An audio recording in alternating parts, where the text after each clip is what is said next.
So you're stealing and selling books back to the store. Exactly. Here's another one. Here's another one, Michael. I did one. Yeah.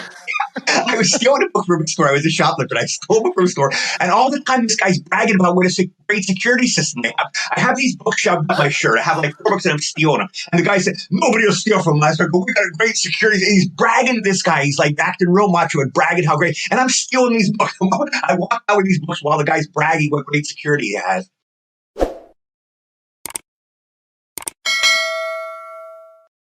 So you're doing stand-up. Right. Now, what do you do from there? Okay, then I didn't do anything. Now, I couldn't just goof around and do anything. I did literally goof around and do nothing all day. Kind of like my life now. I would live around. I'm reading my book, Tombstone.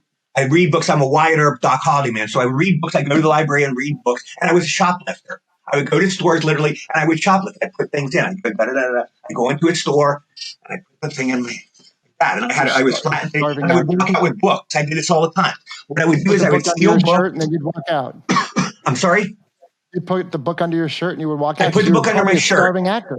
Yeah, right. Now I would put this is the 70s. This is before all the stores were electronic. Now the electronics got. But this is before the electronics. I put it under my store. I'd walk out, and what I would do. This is called chutzpah. I'd go to another bookstore and I'd sell them the books. I'd steal like $20 worth of books, and I'd go to another bookstore and sell them the books. And they pay me, and I make some money, and I buy a hamburger. That's shrewd. That is shrewd. Yeah. Oh, you want to hear the classic?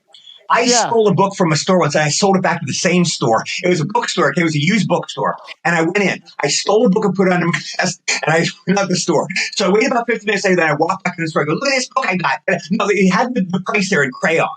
So I erased the price of crayon. I went outside and erased it. And I went back in. Look at the book I've got. They bought it. They bought it for like, that's pretty nice. I'll give you $10. And I took $10. I sold them back their own book for $10. So you're stealing and selling books back to the store. Exactly. Here's another one. Here's another one, Michael. I did one. Yeah. I was stealing a book from a store. I was a shoplifter. I stole a book from a store. And all the time, this guy's bragging about what a great security system they have. I have these books shoved up my shirt. I have like 4 books and I'm stealing them. And the guy said, nobody will steal from us. I go, we got a great security. And he's bragging to this guy. He's like acting real macho and bragging how great. And I'm stealing these books. I walk out with these books while the guy's bragging what great security he has. Why books? What else do you steal? What else do you steal? I mean, I couldn't steal money. That takes guts. You got to get a gun and rob them for money. So there were books. And books is what I usually stole. But you're right. Your point is well taken. I was a shoplifter. I would steal candy bars. I steal groceries from the grocery store, stuff like that. I stole a lot of stuff. But I didn't steal money because that was in a cash register. Yeah. So you're doing this. How long are you doing that before? And then when you first started to understand, how did you start to get a methodology to go on to auditions, or how did this start? Well, I worked at the Comedy Store. Then I was doing my laundry at a laundromat. And there was an index card there. You know how they have those bulletin boards at a laundromat, and there was index cards there. And one said, do you need a manager? You, an actor, need a manager. And I called this lady. Her name was Regina Penner. I don't know, whatever became of her. Maybe she's on Facebook. She was not that nice of a lady, but anyway, she was my first manager. Now, by the way, my debut was on the Gong Show. This is between this. My TV debut was on the Gong Show. That was like my first professional gig. I was on the Gong Show. Do you remember that show? Yeah, that was your first gig? That was my first gig. November 29th of 76. I was on the Gong Show, and I did my stand-up routine. They clapped at it. Sure, but you're stepping in the morning? And anyway, Paul Williams, the singer, gonged me. That was my first gig. I got through my routine, and before I finished, Paul Williams gonged me. J.P. Morgan, did you know J.P. Morgan, the actress? Yeah. She yelled out, "We love you, Eddie," as I walked off stage. And that was my first compliment. She said, "We love you, Eddie." And Paul Williams gonged me.